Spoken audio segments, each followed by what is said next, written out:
نحمده ونصلي على رسوله الكريم اما بعد فاعوذ بالله من الشيطان الرجيم بسم الله الرحمن الرحيم رب اشرح لي صدري ويسر لي امري واحلل عقدة من لساني يفقهوا قولي۔ یقیناً انسان پر لامتناہی زمانے کا ایک وقت ایسا بھی گزرا ہے جب وہ کوئی قابل ذکر چیز نہ تھا۔ ہم نے انسان کو ایک مخلوق نطفے سے پیدا کیا تاکہ اس کا امتحان لیں، اور اس غرض کے لیے ہم نے اسے سننے اور دیکھنے والا بنایا۔ ہم نے اسے راستہ دکھا دیا، خواہ وہ شکر گزار بنے یا کفر کرنے والا۔ کفر کرنے والوں کو ہم نے زنجیریں اور طوق اور بھڑکتی ہوئی آگ مہیا کر رکھی ہے۔ نیک لوگ جنت میں شراب کے ایسے ساغر پیئیں گے جن میں آب کافور کی آمیزش ہوگی۔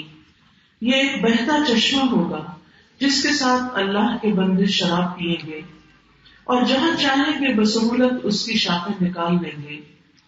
یہ وہ لوگ ہوں گے جو دنیا میں نظر کو پوری کرتے ہیں اور اس دن سے ڈرتے ہیں جس کی آفت ہر طرف پھیلی ہوئی ہوگی، اور اللہ کی محبت میں مسکین اور یتیم اور قیدی کو کھانا کھلاتے ہیں، اور ان سے کہتے ہیں کہ ہم تمہیں صرف اللہ کی خاطر کھلا رہے ہیں، ہم تم سے نہ کوئی بدلہ چاہتے ہیں نہ شکریہ چاہتے ہیں۔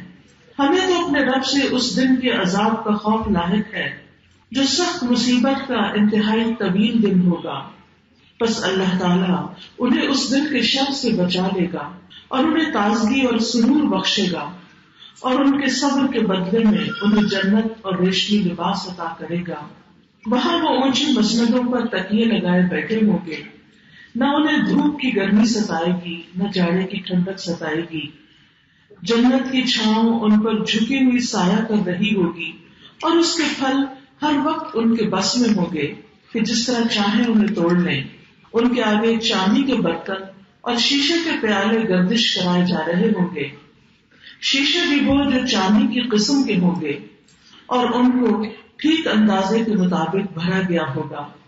ان کو وہاں ایسی شراب کے جام پلائے جائیں گے جس میں سونٹ کی آمیزش ہوگی۔ یہ جنت کا ایک چشمہ ہوگا جسے سلسبیل کہا جاتا ہے۔ ان کی خدمت کے لیے ایسے لڑکے دوڑتے پھر رہے ہوں گے جو ہمیشہ لڑکے ہی رہیں گے۔ تم انہیں دیکھو تو سمجھو کہ موتی ہیں جو بکھیر دیے گئے ہیں۔ وہاں جدھر بھی تم نگاہ ڈالو گے نعمتیں ہی نعمتیں، اور ایک بڑی سلطنت کا سر و سامان نظر آئے گا۔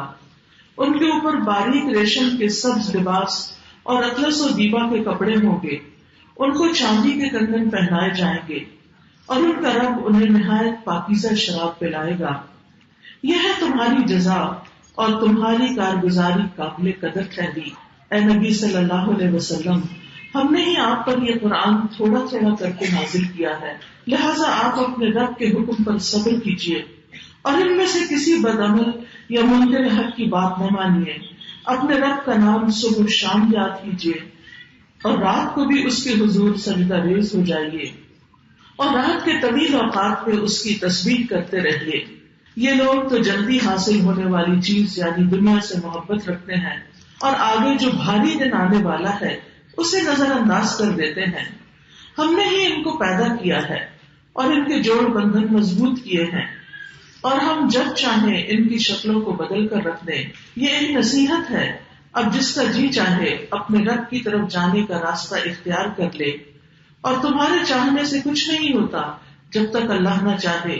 یقیناً اللہ بڑا علیم اور حکیم ہے، اپنی رحمت میں جس کو چاہتا ہے داخل کر لیتا ہے، اور ظالموں کے لیے اس میں دردناک عذاب تیار کر رکھا ہے۔ معزز خواتین، اس وقت میں نے آپ کے سامنے سورۃ الانسان یا سورۃ الدہر کی ترجمہ پیش کیا ہے۔ سورۃ الانسان دراصل انسان کی کہانی ہے کہ انسان کا آغاز کب ہوا، کیسے ہوا، کیوں ہوا، اسے کیا کرنا ہے، اور اس کا انجام کیا ہونے والا ہے۔ یہ سورت مکی سورت ہے، آیات کی تعداد 31 ہے اور 2 رکوع پر مشتمل ہے۔ اللہ سبحانہ وتعالیٰ فرماتے ہیں، هل أتى على الإنسان حين من الدهر لم يكن شيئا مذكورا، کیا انسان پر زمانے کا ایک طویل عرصہ ایسا نہیں گزرا کہ جب وہ کوئی قابل ذکر چیز نہ تھا۔ انسان کے بارے میں دو اقوال ہیں، ایک ہے اس سے مراد آدم علیہ السلام اور دوسرے ہے ہر انسان. یعنی آدم علیہ السلام اگر اس کا معنی لیا جائے تو اس کا مطلب یہ ہے، جو کہ ایک قول کے مطابق اللہ سبحانہ وتعالیٰ نے آسمان و زمین اور جو کچھ ان کے درمیان ہے ان کو پیدا کرنے کے بعد آدم علیہ السلام کو چھٹے دن کے آخری حصے میں پیدا کیا، اور وہ جمعے کے دن کا آخری حصہ تھا. اور اگر اس سے مراد ہر انسان لیا جائے تو اس کا مطلب یہ ہے کہ ہر انسان جب دنیا میں آیا تو اس سے پہلے اس کا کوئی ذکر نہ تھا. حین من الدہر کا لفظ آیا ہے زمانے کا ایک طویل عرصہ، یعنی آدم علیہ السلام اگر مانا لیا جائے تو مطلب یہ ہے کہ آدم علیہ السلام کا جب اسکیلیٹن اللہ تعالیٰ نے بنا لیا، ان کا ڈھانچہ بنا لیا، تو پھر روح پھونکنے سے پہلے 40 سال کا عرصہ گزرا، یعنی 40 سال تک وہ ڈھانچہ ایسے ہی رہا.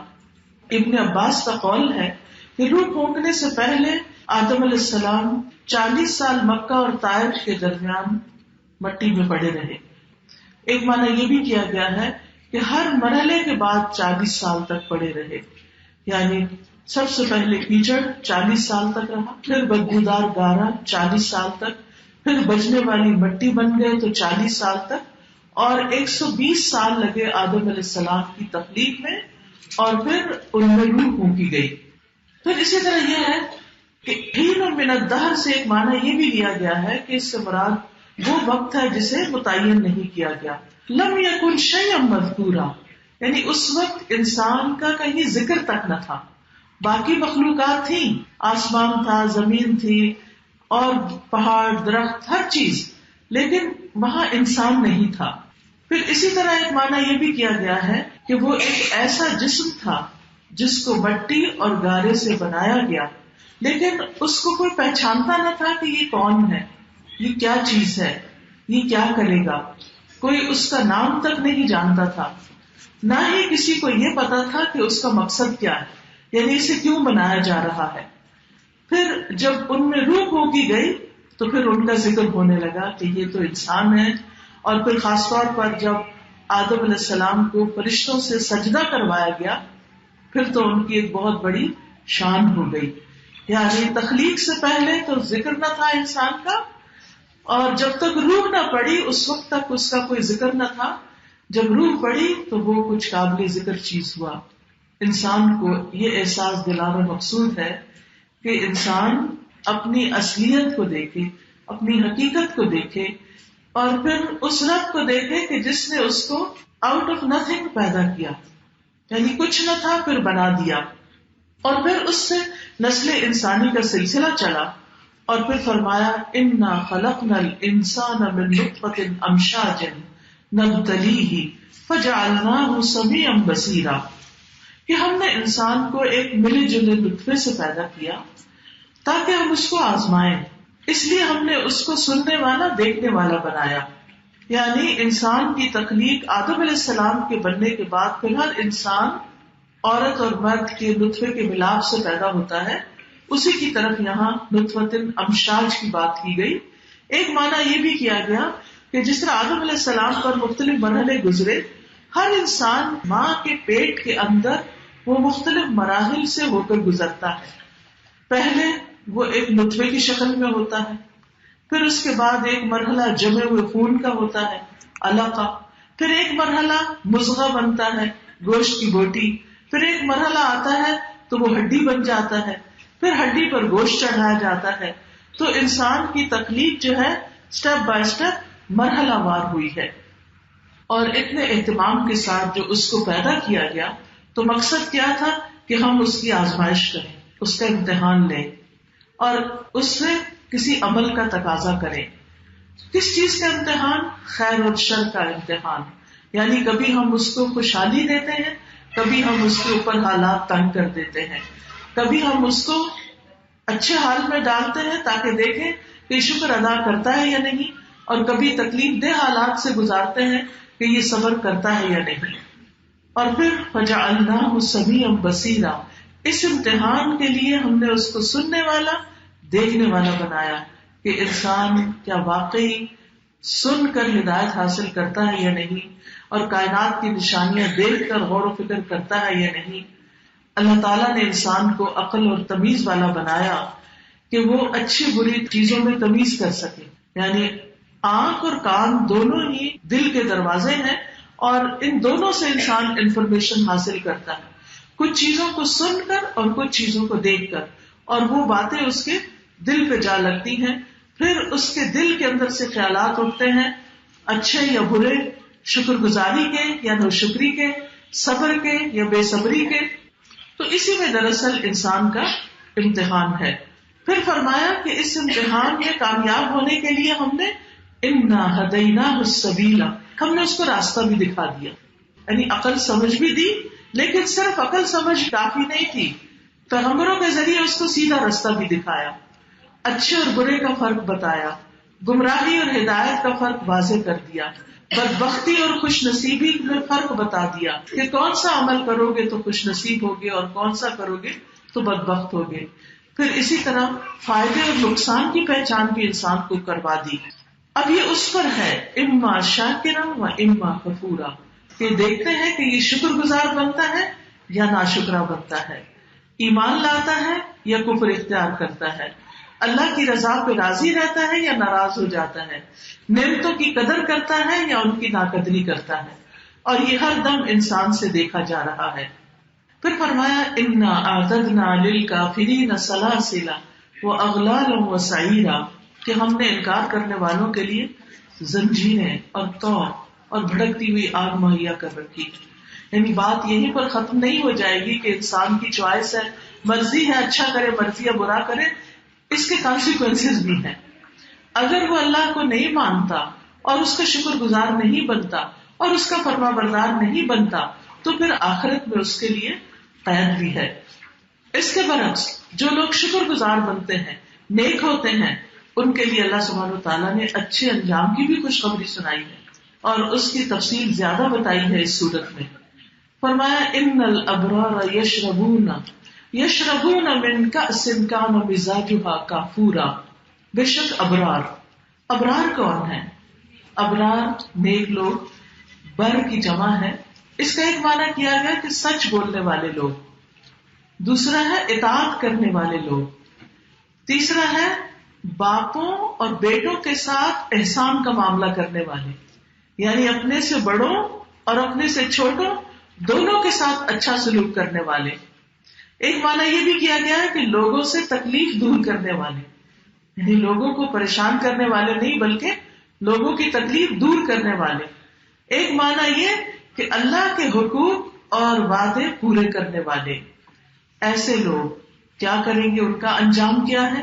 یشربون من کأس، ایسے جام سے شراب پیئیں گے، کان مزاجھا کافورا، جس میں کافور کی آمیزش ہے. یہ کافور کیا ہے؟ یہ جنت کا ایک چشمہ ہے. اور کافور اگر عام کافور لی جائے تو اس سے مراد شراب میں ملانے والا وہ مادہ کہ جس کے ملانے سے اس کے اندر ٹھنڈک بھی پیدا ہوتی ہے، خوشبو بھی ہوتی ہے اور لذت بھی آ جاتی ہے. عربوں کے ہاں گرمیوں کے دنوں میں کافور ملا کر ڈرنکس پیا جاتا ہے اور اس سے ان کے ڈرنکس خوشبودار بھی ہو جاتے، ٹھنڈے اور مزیدار ہو جاتے تھے. تو اس کا کانسیپٹ دیا گیا کہ جیسے دنیا میں تم بہترین ڈرنک پیتے ہو، آخرت میں بھی تمہارے لیے اللہ سبحانہ تعالیٰ صرف ایک چھوٹا سا جام ہی نہیں ہوگا بلکہ چشمے بہ رہے ہوں گے تمہارے لیے. این یشرب بہا عباد اللہ یفجرونہا تفجیرا، ایک ایسا چشمہ ہوگا کہ جس سے اللہ کے بندے فائدہ اٹھائیں گے، اللہ کے بندے اس سے پیئیں گے، اس کے مقرب بندے. یفجرونہا تفجیرا، وہ اس نہر کو جہاں چاہیں گے لے جائیں گے. یعنی جنت بہت بڑی جگہ ہے. اس کا اندازہ آپ اس سے لگا سکتے ہیں کہ ایک درخت کا سایہ جنت میں اتنا زیادہ کہ 100 سال تک سوار چلے اور وہ چلتا ہی چلا جائے. اور وہ اس نہر کو جہاں چاہیں گے وہاں ہانک کر لے جائیں گے اور وہ اس کے ساتھ جسے چاہیں گے ملا لیں گے. جنت میں جہاں چاہیں گے اس کی نہر نکال لیں گے، یعنی جہاں پہنچیں گے وہیں پر وہ چشمہ جاری کر لیں گے، اس کی نہر بہا لیں گے. اور پھر یفجرونہا تفجیرا، تفجیر کہتے ہیں کسی چیز کے وسیع پیمانے پہ پھٹنے کو. یہ لفظ فجر سے ہے. فجر جب ہوتی ہے تو ہر جگہ روشنی پھیل جاتی ہے، یعنی دور دور تک. تو مطلب یہ ہے کہ اس سے یعنی کثرت سے وہ پانی میسر ہوگا اور ایک چشمے سے مزید چشمے نکلیں گے. یاد رکھیے جنت کی نہروں کا حسن ہی کچھ اور ہے. وہاں جنت کے اندر سمندر بھی ہوں گے، دودھ، پانی، شہد اور شراب کے سمندر. جنت کی نہر جو ہے ان کی زمین موتیوں سے مزین ہوگی، خوبصورت ہوگی، اور پھر خوشبودار پہاڑوں سے نہریں بہیں گی. نہریں زمین کی سطح پر ہوگی، یعنی بہت گہری نہیں ہوگی کہ جس کی وجہ سے ان کو وہاں مشقت کرنی پڑے. اور پھر یہ کون لوگ ہوں گے جن کو یہ نصیب ہوگا؟ فرمایا ابرار وہ ہوں گے. اب ان کی خوبیاں سنیے کہ یہ نہریں اور یہ جنت کی شراب کس کو نصیب ہوگی. یہ وہ لوگ ہوں گے یوفون بالنذر، جو نظر پوری کرنے والے ہیں. جو نظر پوری نظر کیا چیز ہے؟ نظر کے دو معنی ہیں. ایک تو عام عہد اور وعدے کے معنی میں ہے، اور یہ وعدہ اور کمٹمنٹ اپنے رب سے بھی اور بندوں سے بھی، یعنی کمٹمنٹ نبھانے والے لوگ ہوں گے. ایک معنی یہ لیا گیا کہ اپنے فرائض پورے کرنے والے ہوں گے، یعنی فرض نماز ہے یا روزہ ہے یا زکوٰۃ ہے یا حج ہے، یہ پرائرٹی پر ان چیزوں کو پورا کریں گے. پھر اسی طرح فرائض کے علاوہ جو اللہ سے وعدے کر لیتے ہیں، جو اللہ نے ان پر فرض نہیں کیا لیکن نیکی کمانے کے شوق میں وہ کچھ اور نیک کاموں کو بھی کمٹمنٹ کر لیتے ہیں. مثلا یہ کہ کسی یتیم کی تعلیم کا بندوبست کریں گے، کسی بیمار کی دوائی کا بندوبست کریں گے، کسی کتب خانے میں کتب رکھوائیں گے، کہیں مسجد بنوائیں گے، وغیرہ وغیرہ. جو ہر انسان جب نیکی کے کچھ کاموں کے بارے میں سنتا ہے تو سوچتا ہے میں بھی کچھ کروں. پھر وہ اپنے دل میں ایک عہد کر لیتا ہے کہ میں یہ کام کروں گا. پھر جب وہ دل میں عہد کرتا ہے تو یہ اس کا عہد اللہ اور بندے کے بیچ میں ہوتا ہے. کسی کو نہیں پتا ہوتا کہ ایسی کوئی ہم نے اللہ تعالیٰ سے بات کی. بعض لوگ جیسے منت مانتے ہیں تو وہ بھی ایک شکل ہوتی ہے کہ ہمارا اگر یہ کام ہو جائے تو ہم ایسا اور ایسا نیکی کا کام کریں گے، یعنی مثلا روزہ رکھیں گے یا قرآن پڑھیں گے یا صدقہ دیں گے وغیرہ وغیرہ. تو ایسے میں جو تو منت شرطیہ ہوتی ہے وہ پسندیدہ نہیں ہے کہ اگر ہمارا کام ہوا تو پھر ہم کچھ کریں گے. لیکن وہ منت جو شرطیہ نہیں ہوتی ویسے ہی اللہ کو راضی کرنے کے لیے، اللہ سبحانہ و تعالیٰ کو خوش کرنے کے لیے کی جاتی ہے، تو اس صورت میں وہ جو پورا کریں گے اس کا اجر بہترین پائیں گے. پھر اسی طرح لوگوں سے کیے ہوئے وعدے پورے کرنے والے ہیں. اور ایک معنی یہ کہ اپنی قسمیں پوری کرنے والے ہیں، یعنی اپنی قسم جو اللہ تعالیٰ کا نام لے کے قسم کھاتے ہیں تو اس قسم کو پورا کریں گے. پھر اسی طرح اللہ کی وعید سے ڈر کے اللہ تعالیٰ کے احکامات پورے کرنے والے ہیں. یعنی اس کے کئی معنی کیے گئے ہیں. خلاصہ اس کا یہ ہے کہ یہ وہ لوگ ہیں جو وعدے کے پکے ہیں، اور خاص طور پر نیکی کے کام کے لیے جو وعدہ وہ کر لیتے ہیں اس کو نبھا کے چھوڑتے ہیں. بہت دفعہ ایسا ہوتا ہے ہم ایک اچھا کام شروع کرتے ہیں لیکن تھوڑے دن کرنے کے بعد پھر اس کو چھوڑ دیتے ہیں. استقامت نہیں ہوتی، پابندی نہیں ہوتی، کبھی کیا کبھی نہ کیا. تو جب انسان کوئی بھی نیکی کا کام شروع کرے، چاہے وہ چھوٹا سا ہی کیوں نہ ہو، اس کو پابندی سے کرنا اللہ سبحانہ تعالیٰ کو زیادہ پسند ہے. اللہ سبحانہ تعالیٰ کو اس کام کا کرنا زیادہ پسند ہے. حدیث میں آتا ہے ان احب الاعمال الی اللہ ادومها وان قل. اللہ تعالیٰ کے نزدیک پسندیدہ کام وہ ہیں جو پابندی سے کیے جائیں، مسلسل کیے جائیں، دوام سے کیے جائیں، خواہ تھوڑی کیوں نہ ہو، چھوٹا سا ہی کام کیوں نہ ہو. کوئی کام ونس اے ویک ہی کیوں نہ ہو، ونس اے منتھ ہی کیوں نہ ہو، ونس اے ایئر ہی کیوں نہ ہو، ونس ان لائف ہی کرنے کی کیوں نہ بات کی گئی ہو، لیکن یہ ہے کہ اس کو پھر انسان نبھائے. بعض لوگ منتیں مان لیتے ہیں، پھر جب ان کو پورا کرنا مشکل لگتا ہے پھر مسئلہ پوچھتے ہیں کہ اچھا بتائیے کہ ہم اس سے باہر کیسے نکلیں، اب تو بڑی مشکل ہوگی. مثلا کسی کا بیٹا نہیں، وہ کہتا ہے جب بیٹا ہوا تو میں پھر ہر روز 2 نفل پڑھوں گی. اب ہر روز کون 2 نفل پڑھ سکتا ہے ایکسٹرا؟ بعض اوقات انسان مصروف ہوتا ہے یا کچھ، یا کئی لوگ 2 تو چھوڑے 10 مان لیتے ہیں. کئی لوگ کہتے ہیں 1000 دفعہ قل ہو اللہ پڑھیں گے. کئی لوگ عمرہ کرنے کا مان لیتے ہیں. کئی لوگ کہتے ہیں ہم بچے کو حافظ بنا دیں گے. بچہ تو اپنی مرضی کا ہے، آپ کیسے بنا سکتے ہیں؟ ٹھیک ہے آپ کوشش بھی کرتے ہیں لیکن بہت دفعہ ایسی منتیں نہیں ماننی چاہیے جو انسان پوری نہ کر سکے. لیکن اس سے یہ مطلب نہیں کہ ڈر کے مارے انسان کوئی بھی نیکی کا کام جو ہے اس کی کمٹمنٹ نہ کرے کسی سے.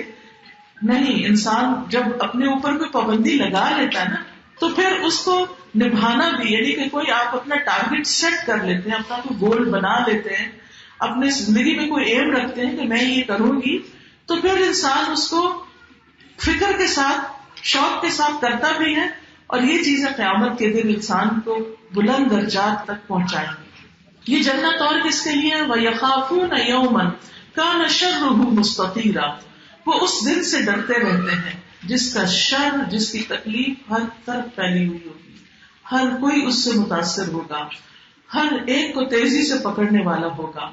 یعنی وہ لوگ آخرت کے عذاب سے ڈرتے ہوئے اپنے فرائض کو پورا کرتے ہیں. وَيُطْعِمُونَ الطَّعَامَ عَلَىٰ حُبِّهِ مِسْكِينًا وَيَتِيمًا وَأَسِيرًا، اور اس کی محبت میں کھانا کھلاتے ہیں. اس کے دو مطلب کیے گئے ہیں. اس کی محبت، کس کی محبت؟ نمبر 1 اللہ کی محبت، یعنی اللہ کی خاطر کھانا کھلاتے ہیں. دوسرا یہ کہ کھانے کی محبت کے باوجود کھانا کھلاتے ہیں، یعنی جو کھانا ان کو اپنے لیے پسند ہوتا ہے وہ کھانا کھلاتے ہیں. کس کو کھلاتے ہیں؟ مسکین و یتیم و اسیرا، مسکین کو، یتیم کو اور قیدی کو.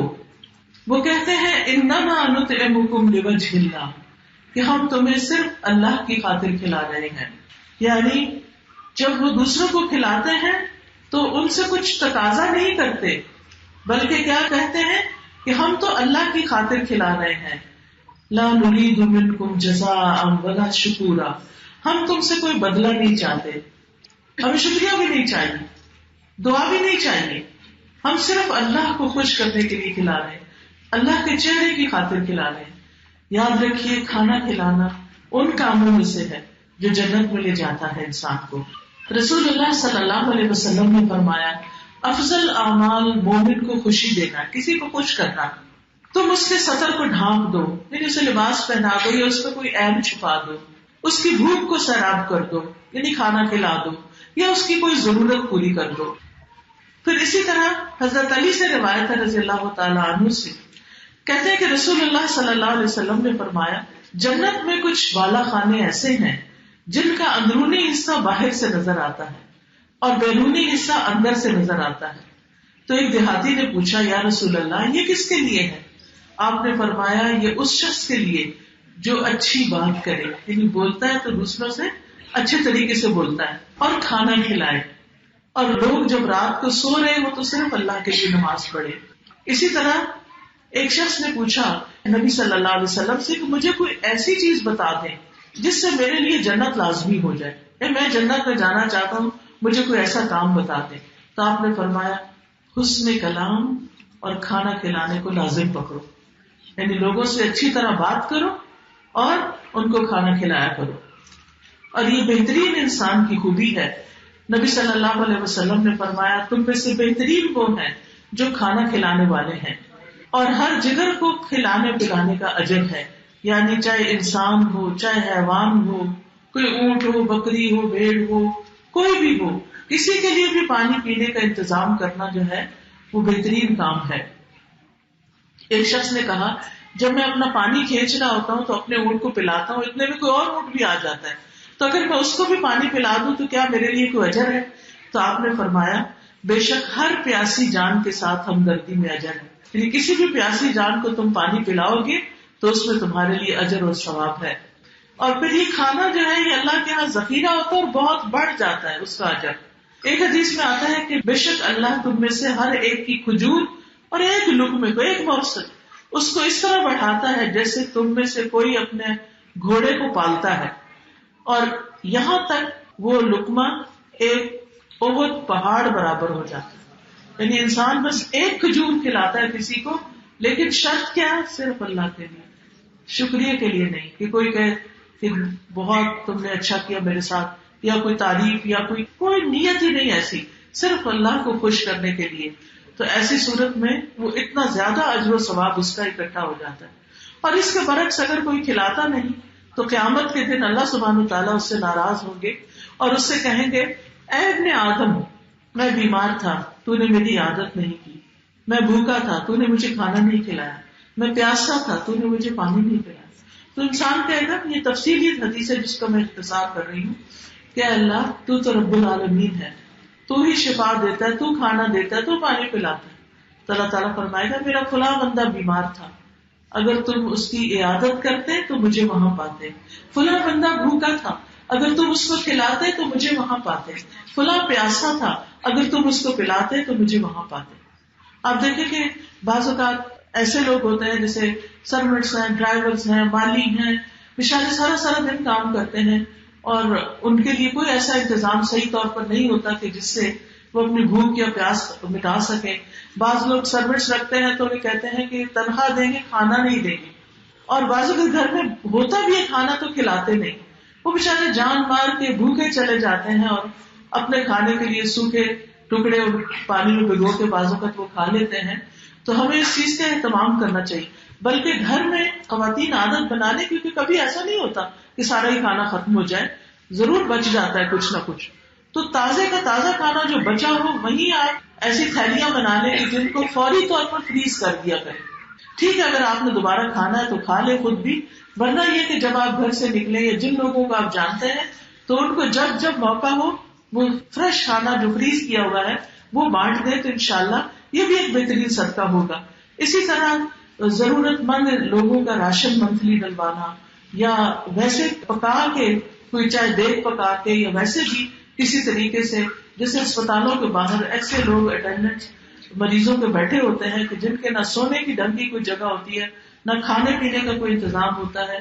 اسی طرح قیدیوں کو، یعنی جیل میں چاہے کوئی چور ڈاکو مجرم ہی جائے، اگر اس کو سزائے موت ہو جاتی ہے تو وہ تو ختم ہو جائے گا، لیکن جب تک وہ جیل میں ہے اور صحیح طرح کھانے کا انتظام نہیں، تو کم از کم جو خوشی کے مواقع ہیں ان پر ہی اچھا کھانا پکا کے بھیج دیا جائے. انسان تو ہے وہ بھی. انما نطعمکم لوجہ اللہ، ہم تمہیں صرف اللہ کے چہرے کی خاطر کھلا رہے ہیں، اللہ کا دیدار کرنا چاہتے ہیں، اس لیے کھلاتے ہیں. تم سے ہمیں کچھ بھی نہیں چاہیے. اور یاد رکھیے کہ اللہ کے مخلص بندے کسی سے کچھ بھی نہیں چاہتے. اخلاص یہی ہوتا ہے کہ کسی سے نہ تعریف چاہنا، نہ دعا کا تقاضا کرنا، اور نہ ہی کسی قسم کا کوئی بدلہ طلب کرنا. لیکن جب آپ کسی کے ساتھ بھی احسان کرتے ہیں تو لوگ خود سے شکریہ ادا کرنے لگتے ہیں. آپ نہیں چاہتے وہ الگ بات ہے، لوگ آپ کو دعا دیتے ہیں وہ الگ بات ہے. اس کا یہ مطلب نہیں کہ آپ کسی سے دعا کے لیے کہہ نہیں سکتے، آپ کسی سے بھی کہہ سکتے ہیں، لیکن پرٹیکولرلی اس شخص سے نہ کہیں کہ جس کو آپ نے کچھ کھلایا یا کچھ دیا، اور پھر اگر وہ کہے کہ آپ کا شکریہ تو آپ نے نہیں، آپ بس ہمارے لیے دعا کریں، یہ نہیں کہیں، کیونکہ ہم نے اس کو اس لیے نہیں دیا کچھ کہ وہ ہمارے لیے دعا کرے. یہ بھی کسی پہ بوجھ ڈالنا ہوتا ہے. ہاں اگر ویسے کوئی تکلیف یا پریشانی ہے، آپ اپنے پیرنٹس کو کہیں، اپنے دوستوں کو کہیں، اپنے بچوں سے کہیں، اپنے ہسبینڈ سے کہیں کہ جب سب دعا کریں، وہ الگ بات ہے. اور ویسے ہمارا فرض بنتا ہے کہ ہم اپنے مومن بہن بھائیوں کو دعاؤں میں یاد رکھا کریں. حدیث میں آتا ہے کہ جب کوئی شخص کسی اور کے لیے دعا کرتا ہے تو اس کے پیچھے اللہ تعالیٰ ایک فرشتہ مقرر کر دیتے ہیں. جب وہ دوسرے کے لیے دعا کر رہا ہوتا ہے انسان، تو فرشتہ اس بندے کے لیے دعا کرتا ہے جو دوسروں کے لیے دعا کرتا ہے، اور کہتا ہے کہ اللہ تعالیٰ تمہیں بھی یہ عطا کرے. اگر کسی کی صحت مانگ رہا ہے تو وہ اس کی صحت کی دعا کرنے لگ جاتا ہے. تو یہ اسی وقت دیر اینڈ دین ریوارڈ ملتا ہے انسان کو. تو اس لیے کسی کے لیے دعا کرتے وقت انسان کو بخل سے کام نہیں لینا چاہیے. بیمار ہو، پریشان حال ہو، دکھی لوگ ہو، کسی کا بھی دکھ سنے، چاہے ڈائریکٹلی یا انڈائریکٹلی، تو اور کچھ نہیں اس کے لیے کر سکے تو دعا ضرور کر دیں، تو اللہ تعالیٰ آپ کو پریشانیوں سے بچائے گا. پھر اس کے بعد اللہ کے چہرے کے لیے، یعنی اللہ کا دیدار کرنے کے لیے انسان کو نیک اعمال کرنے چاہیے. اور جنت والے جب سب جنت میں چلے جائیں گے اور اللہ تعالیٰ ان کو ہر وہ نعمت دے گا جو وہ چاہیں گے، تو اللہ تعالیٰ ان سے فرمائیں گے کہ کچھ اور، تو کہیں گے آپ نے تو ہماری آنکھیں ٹھنڈی کر دی، جو ہم نے مانگا تو نے ہمیں عطا کیا، اور ہمیں کچھ نہیں چاہیے. تو اس وقت اللہ تعالیٰ پھر اپنا دیدار کروائے گا، اور جب انسان اللہ کو دیکھے گا تو جنت کی ساری نعمتیں بھول جائے گا. یعنی سب سے بڑی خوشی انسان کو اگر مل سکتی ہے تو اللہ تعالیٰ کا دیدار، اللہ کو دیکھنا ہے. یہ کوئی معمولی چیز نہیں ہے، اس کے لیے انسان کو محنت کی ضرورت ہے. اور وہ محنت کیا؟ اخلاص، خالص ہو کے کام کرنا، دنیاوی فائدوں کو بھول کے کام کرنا. دل میں خیال آ سکتا ہے لیکن اس خیال کو جھٹک کے صرف اللہ کے لیے کام کرنا، اور سارے فرائض اللہ کے چہرے کو چاہنے کے لیے کرنا، اسی کی خاطر کھلانا پلانا، علم سکھانا، ذکر اذکار کرنا، صبر کرنا. پھر ابرار کہیں گے انا نخاف من ربنا یوما عبوسا قمطریرا، بے شک ہم اپنے رب سے ڈرتے ہیں اس دن سے جو بہت ہی اداسی والا، سختی والا دن ہوگا. عبوس کہتے ہیں تیوری چڑھانے والے، یعنی اس میں جو منہ بگاڑنے کی بات ہے یہ اس لیے کی گئی ہے کہ وہ دن اتنا سخت ہوگا، تنگی والا سخت دن ہوگا کہ جس میں انسانوں کے چہرے بگڑ جائیں گے. عبوس میں دونوں ہونٹوں کو سکیڑ لیا جاتا ہے اور قمطریر میں پیشانی اور بھویں سکیڑ دی جاتی، یعنی چہرے جو ہیں ان کی حالتیں بدل جائیں گی. لیکن ایسے لوگ جو ابرار ہوں گے فوقاہم اللہ شر ذلک اليوم، اللہ ان کو اس دن کے شر سے بچا لے گا، ان کو کوئی تکلیف نہیں ہوگی. کتنی بڑی بات ہے کہ سارے لوگ پریشانی میں ہوں، لیکن یہ جو نظر پوری کرتے ہیں اور کھانا کھلاتے ہیں اور اللہ کے چہرے کی امید رکھتے ہیں اور نیکیوں کے کام کرتے ہیں، کمٹمنٹس نبھاتے ہیں، یہ لوگ پریشانی کے بغیر ہوں گے، مطمئن پرسکون.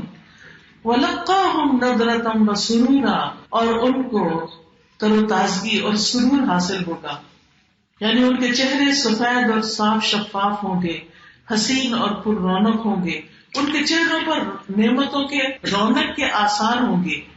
جنت میں جانے والوں کے چہروں کے بارے میں آتا ہے، رسول اللہ صلی اللہ علیہ وسلم نے فرمایا میری امت میں 70,000 آدمی جنت میں جائیں گے، وہ ایک دوسرے کو تھامے ہوئے ہوں گے، ہاتھ پکڑ کے جا رہے ہوں گے، ان کا پہلا ابھی اندر داخل نہ ہونے پائے گا جب تک کہ ان کا آخری بھی داخل نہ ہو جائے، سب مل کے اندر جا رہے ہوں گے. ان کے چہرے 14ویں رات کے چاند کی طرح ہوں گے. پھر اسی طرح جنت کا ایک چکر انہیں دنیا کے سارے غم بھلا دے گا. وہاں ان کو کہا جائے گا تم ہمیشہ صحت مند رہو گے، کبھی بیمار نہ ہوگے، تم ہمیشہ زندہ رہو گے، کبھی نہیں موت آئے گی، تم جوان رہو گے، بوڑھے کبھی نہیں ہوگے، یقیناً تم آرام میں رہو گے، کبھی تکلیف نہیں آئے گی. وَنُودُوا أَن تِلْكُمُ الْجَنَّةُ أُورِثْتُمُوهَا بِمَا كُنتُمْ تَعْمَلُونَ، انہیں پکارا جائے گا یہ ہے وہ تمہاری جنت جس کے تم وارث بنائے گئے ہو ان اعمال کے بدلے جو تم کرتے رہے ہو. پھر جنتیوں کا حسن بڑھانے والا ایک بازار بھی لگے گا. حضرت انس کہتے ہیں کہ رسول اللہ صلی اللہ علیہ وسلم نے فرمایا بے شک اہل جنت کے لیے ایک بازار لگایا جائے گا جہاں وہ ہر جمعہ کو آیا کریں گی. اس میں مشک کے ٹیلے ہوں گے، مستی کستوری ہوتی ہے. جب وہ اس بازار کی طرف نکلیں گے تو ہوا چلے گی جس سے ان کے چہروں، ان کے کپڑوں، ان کے گھروں میں مشک بھر جائے گی اور اس سے ان کا حسن و جمال مزید بڑھ جائے گا. جب وہ اپنے گھر والوں کے پاس واپس آئیں گے تو وہ کہیں گے ہمارے پاس سے جانے کے بعد تو تمہارے حسن و جمال میں اور زیادہ اضافہ ہو گیا ہے. وہ لوگ اپنے اہل خانہ سے کہیں گے کہ ہمارے پیچھے تو تمہارا حسن و جمال بھی خوب بڑھ گیا ہے. یعنی ہر جمعے کو جنتیوں کا حسن اور بڑھتا جائے گا، یعنی بجائے اس کے کہ بوڑھے ہوں، بیمار ہوں، پریشان ہوں، ان کی خوبصورتی ہر ہفتے بڑھتی چلی جائے گی، مزید آگے سے آگے بڑھتے جائیں گے. وَجَزَاهُمْ بِمَا صَبَرُوا جَنَّةً وَحَرِيرًا، اور ان کو ان کے صبر کا بدلہ جنت اور ریشم کی شکل میں دیا جائے گا، کیونکہ انہوں نے اللہ کی اطاعت پر صبر کیا، انہوں نے نظر پوری کرنے میں صبر کیا، کمٹمنٹس نبھانے میں صبر سے کام لیا. اس لیے جنت ان کے لیے ہوگی، ریشم ان کے لیے ہوگا. جنت ایسی جگہ ہے جس کو کسی آنکھ نے دیکھا نہیں، کسی کان نے اس کے بارے میں وہ صحیح ڈسکرپشن ہی نہیں سنی. جنت کی سب سے کم تر چیز بھی اس سے بہتر ہوگی جو دنیا کی سب سے خوبصورت چیز ہے. یعنی دنیا میں آپ خوبصورتی کے لیے سب سے اعلیٰ ترین کوئی چیز حاصل کریں اور اس کو سامنے رکھ کے جنت کو سوچیں تو جنت کی جو سب سے چھوٹی چیز ہوگی وہ بھی اس سے زیادہ خوبصورت ہوگی. تو اب آپ اندازہ لگائیں کہ پھر جنت کیا چیز ہے. متکئین فیہا علی الارائک، وہاں وہ اپنے کاؤچز پر، صوفوں پر ٹیک لگا کے بیٹھے ہوں گے، انجوائے کر رہے ہوں گے. ان کی نشست گاہیں اونچی اونچی ہوں گی، خوبصورت بستر ہوں گے. ابن مسعود کہتے ہیں کہ ان کے بستر جن کا اندرونی حصہ دبیز ریشم کا ہوگا، فرمایا کہ اگر اندر کا استر کا خبر دی گئی ہے تو اوپر والا حصہ کتنا خوبصورت ہوگا. لا يرون فيها شمسا ولا زمهريرا، نہ وہاں سورج تنگ کرے گا اور نہ ٹھنڈک. یعنی اب کیا ہوتا ہے، سورج نکلے تو دھوپ کی گرمی ستانے لگتی ہے، سورج نہ نکلے تو سردی ستانے لگتی ہے، لیکن وہاں یہ دونوں تکلیفیں نہیں ہوگی. وہاں انسان خوبصورت موسم میں رہے گا. وَدَانِيَةً عَلَيْهِمْ ظِلَالُهَا، جنت کے درختوں کے سائے ان پر جھکے ہوئے ہوں گے. وَذُلِّلَتْ قُطُوفُهَا تَذْلِيلًا، اور ان کے پھل ان کے بس میں کر دیے جائیں گے، یعنی کسی رکاوٹ کے بغیر ہاتھوں کی طرف پھل خود بخود آ جائیں گے. اور انسان کھڑا ہوگا تو اس رینج میں آ جائیں گے، بیٹھا ہوگا تو اس کے مطابق آئیں گے. پھلوں کو توڑنا بھی آسان، استعمال کرنا بھی آسان ہوگا. بڑے بڑے درخت ہوں گے، لمبے سائے ہوں گے. جنت کے ہر درخت کا تنا سونے کا ہوگا، اور پھر طرح طرح کے کھانے اس میں ہوں گے. ایک دفعہ ایک شخص رسول اللہ صلی اللہ علیہ وسلم کے پاس بیٹھا ہوا تھا. اتنے میں ایک اعرابی آیا، اس نے کہا اللہ کے رسول، میں نے آپ کو جنت کے ببول نامی درخت کا تذکرہ کرتے ہوئے سنا ہے. دنیا میں تو یہ درخت سب سے زیادہ کانٹوں والا ہوتا ہے، تو جنت میں بھی کانٹوں والا درخت ہوگا؟ تو آپ صلی اللہ علیہ وسلم نے فرمایا، بے شک اللہ ہر کانٹے کے بدلے خصی بکرے کی خصیے کی طرح ایک چیز پیدا کرے گا. یعنی جنت میں ببول کے درخت کے ہر کانٹے میں ایک ایسی چیز ہوگی کہ اس کے اندر 70 رنگ کے کھانے ہوں گے، اور ہر رنگ دوسرے سے الگ ہوگا. یعنی جتنے زیادہ کانٹے اتنے زیادہ وہ پیکس ہوں گے، ان پیکس کے اندر مختلف کھانے ہوں گے. اب سوچئے کہ اتنی ورائٹی ہے جنت میں کہ جو کبھی ختم ہی نہیں ہوگی.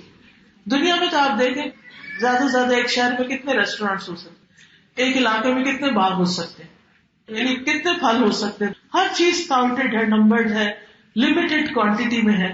لیکن جنت میں یہ سب کچھ وسیع پیمانے پر ہوگا. پھر اسی طرح من پسند پھل ہوں گے، ہر ایک کی اپنی چوائس ہوگی، جھکے ہوئے ہوں گے، ہمیشہ میسر ہوں گے. دنیا میں تو موسم گزر جاتا ہے تو پھر وہ ان کا مزہ نہیں رہتا، لیکن وہاں پر ہمیشہ کے لیے وہ موجود رہیں گے. جنت کے انگوروں کے ایک انگور سے ایک ڈول جوس کا بھر جائے گا، یعنی اتنے بڑے بڑے وہ ہوں گے. بغیر گٹلی کے میٹھے اور نرم پھل ہوں گے. ابن عباس کہتے ہیں جنت میں کھجور کے درخت کی شاخیں سبز زمرد اور اس کے تنے کی جڑ سرخ رنگ کی ہوگی، اور اس کے تنے جنتیوں کا لباس ہوں گے. ان میں سے کچھ ٹکڑوں کی صورت میں اور کچھ جوڑے ہوں گے. اس کے پھل ڈولوں کے برابر ہوں گے، دودھ سے زیادہ سفید اور شہد سے زیادہ میٹھے، مکھن سے زیادہ نرم. پھلوں میں گٹلیاں نہیں ہوں گی. بچے آج کل کہتے ہیں نا کہ بون لیس پکائیں، ہم سے ہڈی صاف نہیں ہوتی، اور گٹلی والا پھل نہیں کھانا چاہتے. تو وہاں پر پھل جو ہے وہ گٹلیوں کے بغیر ہوں گے کہ کسی قسم کی تکلیف نہ ہو. اور ڈرنکس وَيُطَافُ عَلَيْهِمْ بِآنِيَةٍ مِّن فِضَّةٍ وَأَكْوَابٍ كَانَتْ قَوَارِيرَ مِن فِضَّةٍ قَدَّرُوهَا تَقْدِيرًا، کہ وہاں پر جو ان پر برتن پھیرائے جا رہے ہوں گے وہ چاندی کے ہوں گے، کرسٹل کے ہوں گے.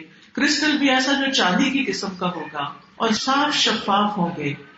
اور ان کو جنت کے جو سرو کرنے والے ہیں انہوں نے اندازے سے بھرا ہوگا، یعنی وہ جو کپس ہوں گے وہ اس طرح ہوں گے کہ جو آسانی سے ہاتھ میں آ جائیں.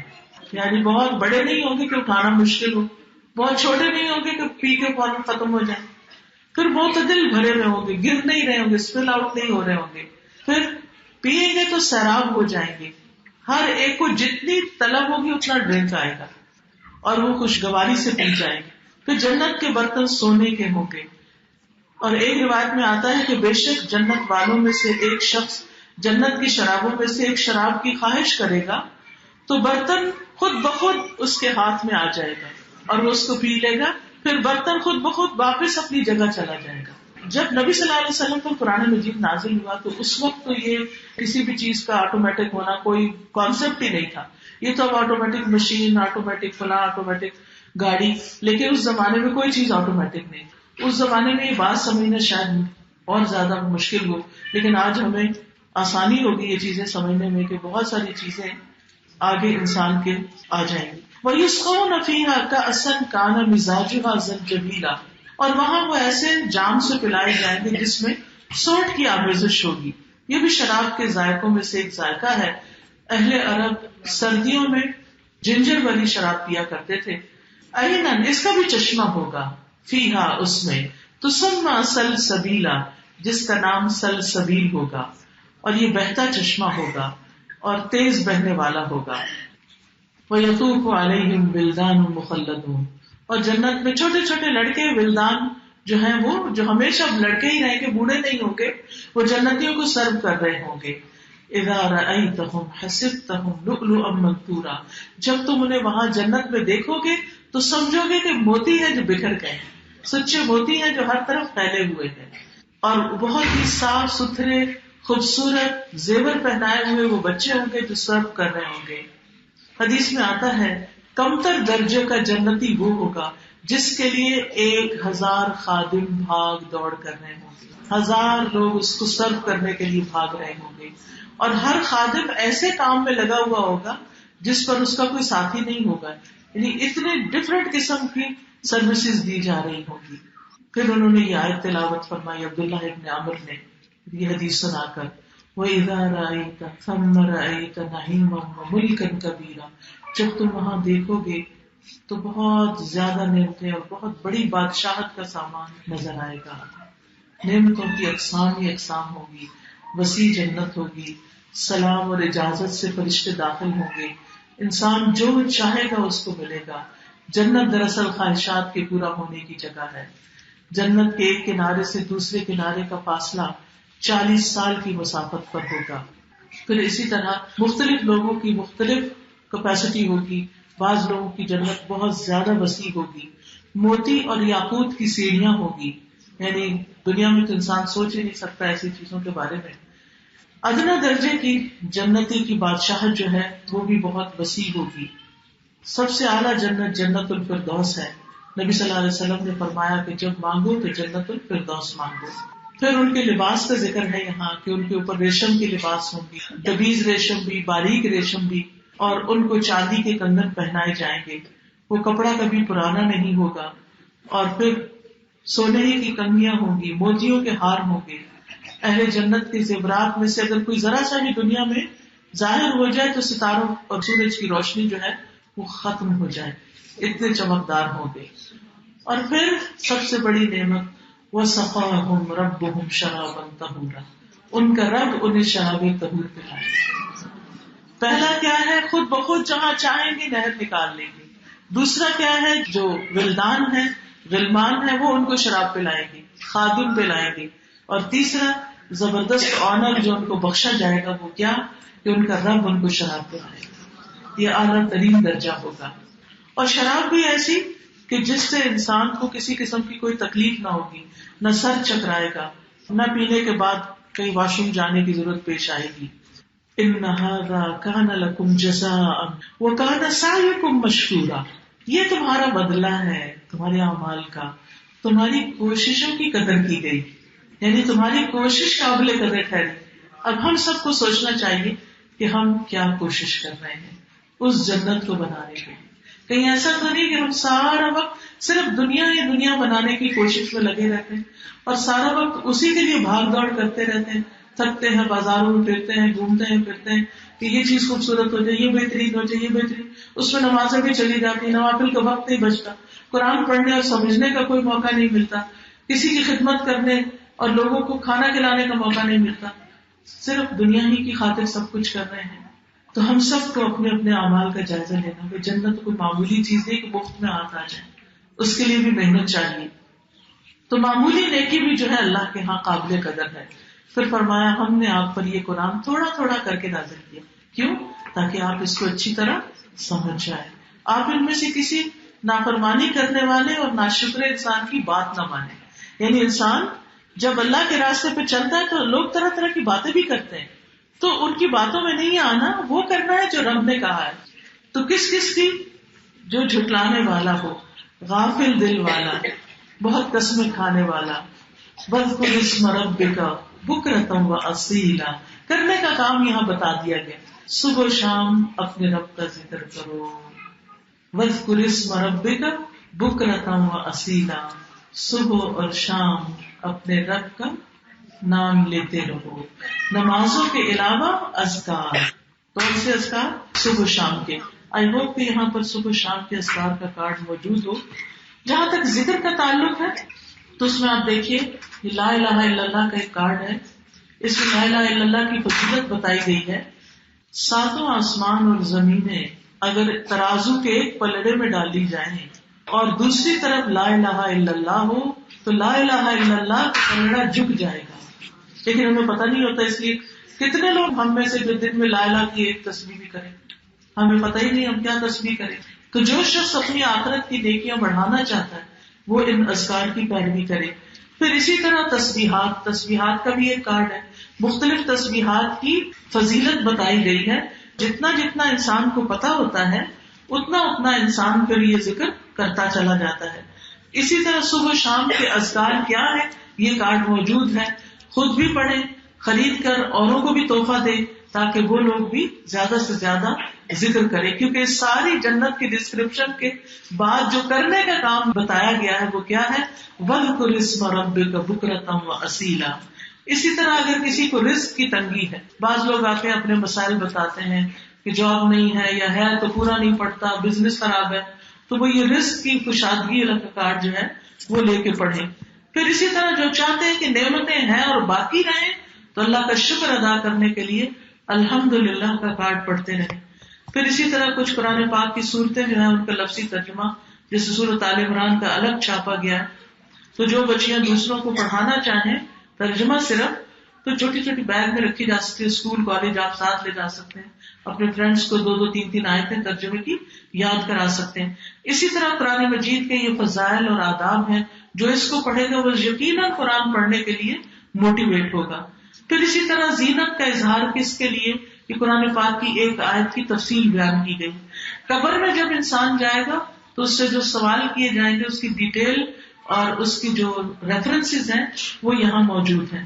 پھر اسی طرح قرآن کے ساتھ احسان کرنا چاہیے، تو یہ کتاب بھی موجود ہے، اسٹال باہر لگا ہوا ہے. انشاءاللہ علم میں پیسہ لگانا یعنی کتابیں خریدنا اور دوسروں کو دینا اور ان کو پڑھنا اور ان کو پڑھانا، یہ وہ نیکی ہے جو مرنے کے بعد بھی جس کا ثواب جاری رہتا ہے. تو اس لیے خود بھی پڑھیں اور بچوں کو بھی اپنے پڑھائیں اور دوسروں کو بھی بتائیں. اسی طرح صبح اور شام کی نمازوں کی بھی بڑی اہمیت ہے. اور پھر رات کی نماز فرمایا وَمِنَ اللَّيْلِ فَاسْجُدْ لَهُ وَسَبِّحْهُ لَيْلًا طَوِيلًا. رات کے وقت اس کے لیے سجدہ ریز رہیں اور طویل رات تک تسبیح کریں. رات کو بعض اوقات آپ کی آنکھ کھل جاتی ہے، نیند نہیں آتی، تو اس وقت جو بہترین ذکر کرنے کا ہے وہ اللہ کی تسبیح ہے. اور آپ کرنا شروع کریں گے آپ کو نیند بھی پھر دوبارہ جلدی آ جائے گی. پھر فرمایا کہ إِنَّ هَؤُلَاءِ يُحِبُّونَ الْعَاجِلَةَ. یہ لوگ کیوں نہیں بات مانتے؟ کیونکہ یہ جلدی ملنے والی چیز سے محبت کریں. وہ جلدی ملنے والی چیز جو ہے وہ دنیا ہے. تو یاد رکھیے کہ دنیا تو بہرحال ہم سے ایک نہ ایک دن ختم ہو ہی جانی ہے. پھر فرمایا ہم نے انہیں پیدا کیا اور ان کے جوڑ بند مضبوط کیے. یعنی ہمیں جو بھی جسمانی قوت ملی ہے وہ اللہ تعالیٰ کی طرف سے ملی ہے، اور یہ اللہ تعالیٰ کی طرف سے نعمتوں کی یاد دہانی ہے. اور اس بات سے ڈرایا گیا ہے کہ کہیں یہ تمہاری نعمتیں چھن نہ جائیں. وَإِذَا شِئْنَا بَدَّلْنَا أَمْثَالَهُمْ تَبْدِيلًا. اور اگر ہم چاہیں تو ہم ان کی بدل کر ان جیسے اوروں کو لے آئیں. یعنی جو ناشکرے ہیں ان کو ہٹا کر جو شکر گزار ہیں ان کو لے آئیں، کفر کرنے والوں کی جگہ ایمان والوں کو لے آئیں. إِنَّ هَٰذِهِ تَذْكِرَةٌ. بے شک یہ ایک نصیحت ہے. فَمَن شَاءَ اتَّخَذَ إِلَىٰ رَبِّهِ سَبِيلًا. اب جس کا جی چاہے اپنے رب کی طرف جانے کا راستہ بنا لے. یعنی اللہ نے ایک نصیحت آپ کو کر دی، اب جو چاہے نیکیوں کا راستہ اختیار کر لے. وما تشاءون الا ان یشاء اللہ. اور نہیں تم چاہتے مگر یہ کہ اللہ چاہے. یقیناً اللہ ہمیشہ سے سب کچھ جاننے والا، کمال حکمت والا ہے. یعنی انسان ارادہ کرتا ہے، اپنی چاہت دکھاتا ہے اور محبت اور حرص رکھتا ہے تو اللہ تعالیٰ بھی اس کو سیدھا راستہ دکھا دیتا ہے. یدخل من یشاء فی رحمتہ. جس کو چاہتا ہے اپنی رحمت میں داخل کرتا ہے، اور اس کی رحمت اس کی جنت ہے. یعنی جنت میں لے جانا کسی کو اس کی رحمت سے. لہذا ایسے کام کریں جس سے اللہ کی رحمت آتی ہو. والظالمین اعد لهم عذابا الیما. اور ظالم لوگوں کے لیے اس نے دردناک عذاب تیار کر رکھا ہے. اللہ سبحانہ وتعالی ہمیں اس سے محفوظ رکھے. وآخر دعوانا ان الحمد للہ رب العالمین. سبحانک اللہم وبحمدک اشہد ان لا الہ الا انت استغفرک و اتوب الیک. السلام علیکم و رحمۃ اللہ وبرکاتہ.